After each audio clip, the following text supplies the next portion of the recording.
वेदास्तथा स्मृतिगिरो यमचिन्त्य शक्तिं सृष्टिस्थितिप्रलयकारणमामनन्ति तं श्यामसुन्दरमविक्रियमात्ममूर्तिं सर्वेश्वरं प्रणतिमात्रवशं भजामः। ज्ञाननीरदिरुपैति यया विशोषं भक्तिः परापि भजते परिपोषमुच्चैः तत्त्वं परं स्फुरति दुर्गममप्यजस्रं साद्गुण्यभृत्स्वरचितां प्रणमामि गीताम् नारायणं नमस्कृत्य नरं चैव नरोत्तमं देवीं सरस्वतीं व्यासं ततो जयमुदीरयेत्। हरे कृष्ण कृष्ण कृष्ण हरे हरे, हरे राम राम राम हरे हरे। गीता मंजरी का यह 155वां अंक है। विगत अंक में हम लोगों ने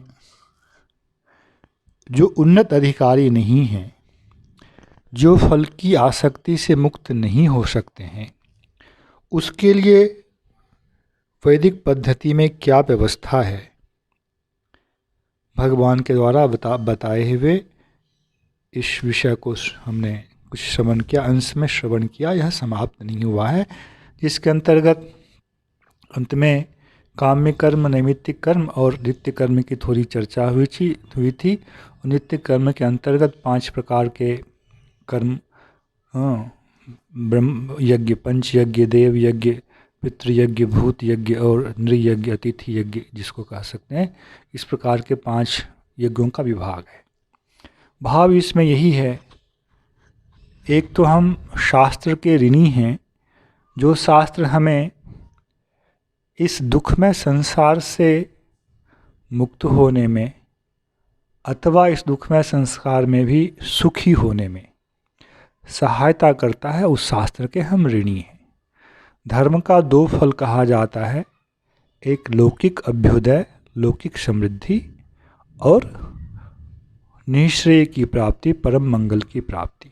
यह दोनों हमें धर्म से प्राप्त होता है और इसकी व्यवस्था हमें शास्त्रों से प्राप्त होती है, इसलिए हम शास्त्र के ऋणी हैं।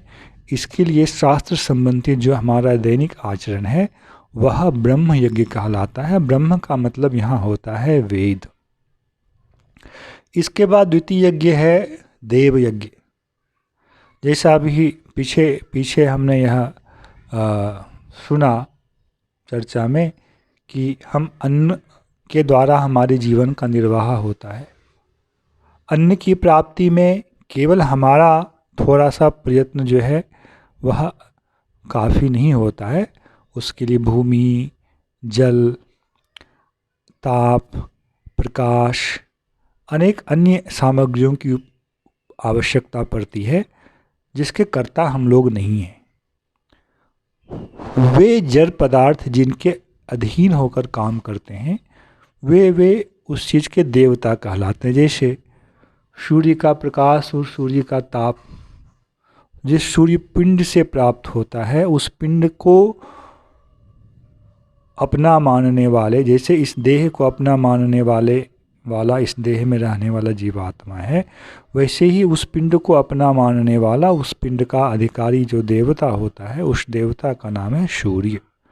ऐसे ही वर्षा के देवता इंद्र, वर्षा इंद्र देते हैं, किंतु जल जो है, वर्षा का द्रव्य जो है, उसके देवता वरुण हैं। भूमि, भूदेवी, पृथ्वी देवी यह हमारे यहाँ देवी के रूप में परिकल्पित हैं। इस प्रकार से हम प्रकृति के अनेक पदार्थों के द्वारा उपकृत होते हैं। उस पदार्थों के जो स्वामी होते हैं, एक तरह से व्यवहारिक स्वामी, अंतिम स्वामी तो ईश्वर होते हैं, व्यवहारिक स्वामी जो होते हैं वे देवता हैं। इसलिए हम उनके भी ऋणी हैं। तो देव यज्ञ के द्वारा हम उन देवताओं के प्रति अपनी कृतज्ञता को व्यक्त करते हैं। हमें मनुष्य जन्म मिला, यह हमें अपने पूर्वजों की दया से प्राप्त हुआ है।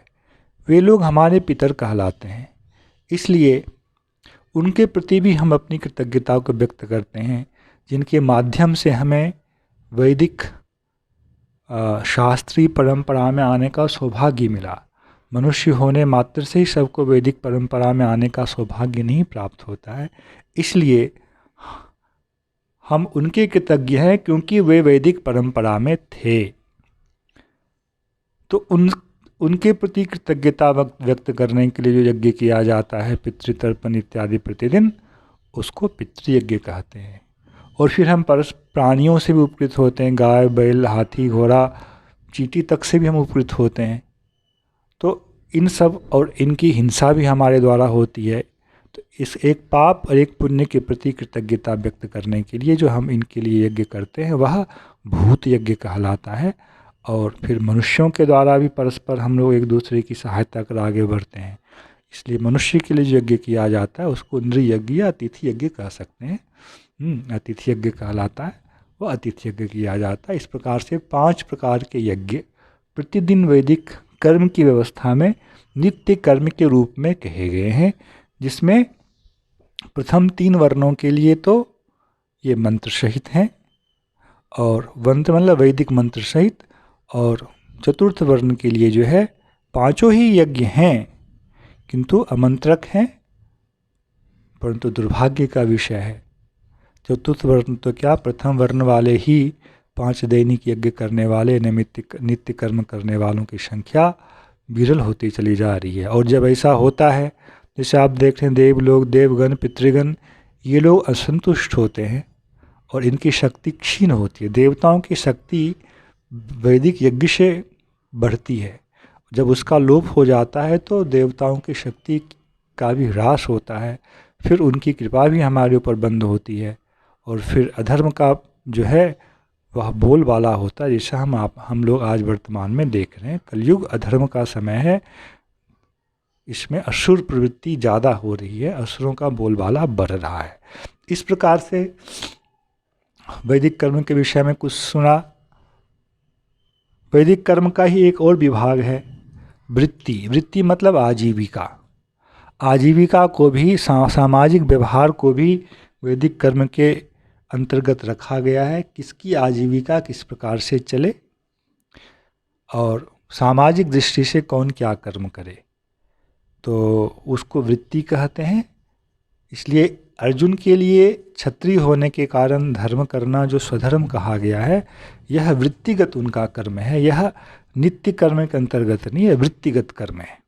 नित्य नैमित्तिक काम्य कर्म से अलावा वृत्ति से संबंधित, आजीविका से संबंधित और सामाजिक व्यवहार से संबंधित जो कर्म होता है वह अर्जुन के पक्ष में युद्ध कर्म है। ऐसे ही फिर परिवार के अंदर पुरुष का कर्तव्य, स्त्री का कर्तव्य, इस तरह से कर्म के अनेक विभाग हैं। कर्म बड़ा लंबा चौड़ा विषय होता है। संक्षेप में कुछ दिखाया, कब मरा, कौन मरा, किस प्रकार श्राद्ध होगा, कब विवाह होगा, किस में विवाह करना है, कैसे करना है, क्या क्या संस्कार करने। कर्म का बहुत बड़ा विस्तार है, उतने विस्तार में यहाँ जाना संभव नहीं है। बस एक रूपरेखा दिखाई, पर आज कर्म का बहुत अधिक परिमाण में लोप होता चला जा रहा है। आगे भगवान 3:14 श्लोक में कहते हैं, तो 3:13 में भगवान ने कहा, यज्ञ शिष्टाशिनः सन्तः, यज्ञ का अवशेष भोजन करने वाला जो है, ऐसा जो बन जाता है वह फिर पापी नहीं रहता है। इसके अतिरिक्त जो कोई भोजन भी करता है, भोजन तो लौकिक कर्म है, पर वह भोजन तो करेगा, तो यज्ञ का अवशिष्ट यदि नहीं है तो वह अकृतज्ञ है, देवताओं के प्रति उसकी कृतज्ञता नहीं है, और वह फिर पाप का भोजन करने वाला होता है और पाप का फल उसे पाप के रूप में प्राप्त होगा। आगे बोल रहे हैं भगवान, उसी प्रक्रिया को थोड़ा सा दिग्दर्शन दे रहे हैं, क्यों देवताओं को हमें ऐसा करना चाहिए।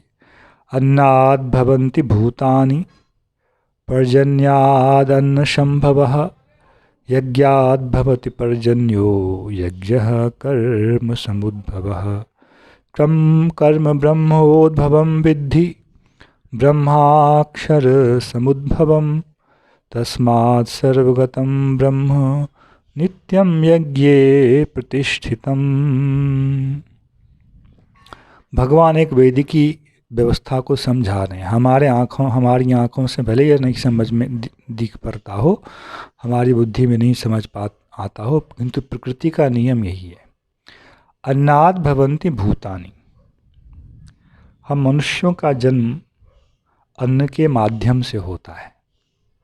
इसकी विस्तृत प्रक्रिया वेदों में है, भागवत में भी है, शास्त्रों में बहुत जगह इसका वर्णन है। कैसे अन्न का आश्रय लेकर के जीवात्मा हमारे शरीर में आता है, फिर पुरुष के शरीर से, स्त्री के गर्भ से होते हुए उसका जन्म होता है। अन्नाद् भवन्ति भूतानि। अन्न से प्राणियों की उत्पत्ति होती है, किंतु यह अन्न किससे होता है? पर्जन्याद अन्न संभवा। वर्षा से अन्न होता है। अब वर्षा के साथ साथ समझ लेने से धूप भी चाहिए, मिट्टी भी चाहिए। पर्जन्याद अन्न संभवा, यहाँ पर्जन्य कहने का भाव यही है कि वर्षा के जल के माध्यम से ही जीव जो है अन्न में प्रवेश करता है। यज्ञात् भवति पर्जन्य, और पर्जन्य अर्थात वर्षा जो है वह यज्ञ से उत्पन्न होती है। और यज्ञ कर्म समुद्भवा, और यज्ञ जो है यह कर्म से उत्पन्न होता है।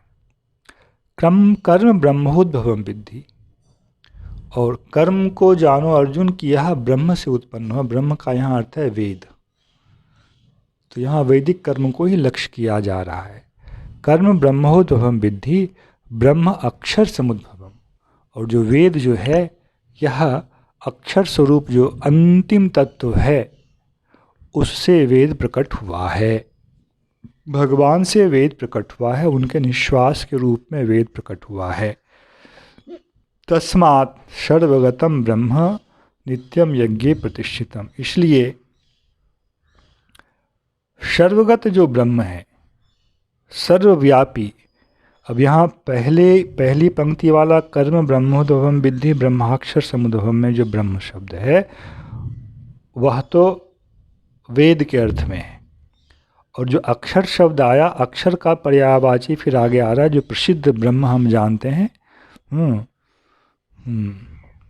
अर्थात तो ब्रह्म जिज्ञासा में जो ब्रह्म शब्द आया है, भगवान परम ब्रह्म है, वह जो ब्रह्म शब्द है उसको दूसरी पंक्ति में लक्ष्य किया गया है। तस्मात् सर्वगतम ब्रह्म नित्यम यज्ञे प्रतिष्ठितम। इसलिए ब्रह्म जो है, जो सर्वगत ब्रह्म है, सर्वव्यापी ब्रह्म है, वे यज्ञ में प्रतिष्ठित हैं। जो सर्वव्यापी नहीं है वह हर जगह प्रतिष्ठित नहीं हो सकता है। अब जो यज्ञ की उत्पत्ति वेद से, वेद की उत्पत्ति भगवान से ही हुई है। बोलते हैं ये जो ब्रह्म हैं वे नित्य ही यज्ञ में प्रतिष्ठित हैं। इसलिए यज्ञ की जो व्यवस्था है, यज्ञ अनेक प्रकार के, मैं आपको बार बार कह रहा हूँ, यज्ञ की जो व्यवस्था, उस व्यवस्था को मानकर चलने वाला व्यक्ति जो है किसी न किसी रूप में ब्रह्म की आराधना कर लेता है। यदि वह देवताओं की भी आराधना कर रहा है तो देवताओं को ब्रह्म का, परम ब्रह्म का अंग मानने के कारण, भगवान का अंग मानने के कारण अंग की पूजा के द्वारा अंग की पूजा हो जाती है। यह भावना यहाँ है। तो सर्वगत जो ब्रह्म है वे यज्ञ में प्रतिष्ठित हैं। इसलिए उन्नत होकर, सीधे ब्रह्म के साथ संयुक्त होकर हम कर्म का आचरण करें। उस कर्म का जो फल है वह उस ब्रह्म को ही समर्पण कर दें, जिससे हमारी फल के प्रति आसक्ति समाप्त हो जाएगी। वैसी स्थिति में जो व्यक्ति नहीं है और निम्न सकाम होकर के जो यज्ञ का आचरण कर रहा है, उसके द्वारा भी गौण रूप में ब्रह्म की ही आराधना होती है। इसी चीज़ को कहने के लिए, सिद्ध करने के लिए भगवान ने इन दो श्लोकों को कहा है। सर्वगतम ब्रह्म नित्यम यज्ञ प्रतिष्ठितम। किसी भी प्रकार के यज्ञ में सर्वगत, सर्वव्यापी, सर्वस्थान में उपलब्ध, सर्वकाल में विद्यमान जो ब्रह्म है, यह यज्ञ में हमेशा प्रतिष्ठित हैं। इसलिए यज्ञ के आचरण से किसी न किसी प्रकार से ब्रह्म की आराधना हो जाती है, तत्पदार्थ की आराधना हो जाती है, जिसके लिए भगवान ने 3 9 में भूमिका बनाई थी। यज्ञार्थात् कर्मणोऽन्यत्र लोकोऽयं कर्म बंधनः तदर्थम कर्म कौन्तेय मुक्त संगः चराचर। मुक्त संग ना होकर के भी कर्म करे तो अंततः पाप नहीं लगेगा, पुण्य उसको मिलेगा, लौकिक अभ्युदय तो उसको प्राप्त होगा। किंतु जो ऐसा नहीं करते हैं वे बस पाप के ही भागी होते हैं। यह विषय हमें अवश्य ध्यान में रखना चाहिए। एवं प्रवर्तितं चक्रं नानुवर्तयति ह्ययः अघायुरिन्द्रिया रामो मोघं पार्थ स जीवति। एवं प्रवर्तितं चक्रम नानुवर्तयति इह इस संसार में यह पुरुषः जो व्यक्ति एवं प्रवर्तितं चक्रम नानुवर्तयति, इस प्रकार का जो एक चक्र है जो यहाँ दिखाया गया, देवताओं की आराधना, देवताओं के द्वारा प्रसन्नता प्राप्त करना, यज्ञ के द्वारा देवताओं की आराधना, फिर कैसे अन्न, वर्षा, यज्ञ, इस सब का जो आपस में संबंध दिखाया, यह एक चक्र है। इस चक्र का जो अनुवर्तन नहीं करता अर्थात पालन नहीं करता है वह क्या है? अघायु। अघ का मतलब होता है पाप, आयु का मतलब हम जानते हैं जीवन। उसका जीवन पापमय है। और वह क्या है? इंद्रियारामः। इंद्रिय में आराम का मतलब समझिए होता है विहार करने वाला, आनंद लेने वाला, रमण करने वाला। इंद्रिय में ही वह पूर्णतः रमण करता है। उसको कोई भी इस संसार को चलाने वाला है, उनकी एक व्यवस्था है, इन चीज़ों से कुछ लेना देना नहीं है। बस इंद्रिय ने जैसा कहा वैसा मुझे करना है। वैसे वह व्यक्ति क्या है जो इस संसार चक्र की इस व्यवस्था का अनुवर्तन नहीं करता है, कि व्यवस्था देवताओं के अधीन है और देवताओं के प्रति कृतज्ञ होकर यज्ञ का आचरण नहीं करता है, और यज्ञ जो है वेद के अधीन है तो वेद का आदर नहीं करता, और वेद जो है ब्रह्म से, अक्षर ब्रह्म से निकला है, तो इस प्रकार ब्रह्म से किसी प्रकार संपर्कित नहीं होता है, तो वह पाप में जीवन वाला है, केवल इंद्रियों के विषयों में रमन करने वाला है, और मोघम पार्थ से जीवती, उसका जीना जो है वह व्यर्थ है। जीवन किस लिए है? लोग बोलते हैं खाओ पियो मौज करो, बोलते ऐसे व्यक्ति को यहाँ क्या कहा? इंद्रियारामः। इंद्रिय के विषयों में ही जो रमन करता है वह इंद्रियाराम व्यक्ति है। तो वैसा जो व्यक्ति है उसका जीवन व्यर्थ है, क्योंकि जीवन जो है केवल इंद्रिय के विषयों में रमन करने के लिए नहीं मिला है भाई। यह तो संसार चक्र में हम जो जीवात्मा लोग बंधे हुए हैं, फंसे हुए अपने कर्मों के द्वारा, उस दुखमय बंधन से मुक्त होने के लिए मिला है। और उस दुखमय बंधन से मुक्त होने के लिए यदि इसमें हमने प्रयत्न नहीं किया इस जीवन में, तो हमारा जीवन जो है वह पापमय जीवन है और हमारा जीवन व्यर्थ का जीवन है। जय श्री कृष्ण।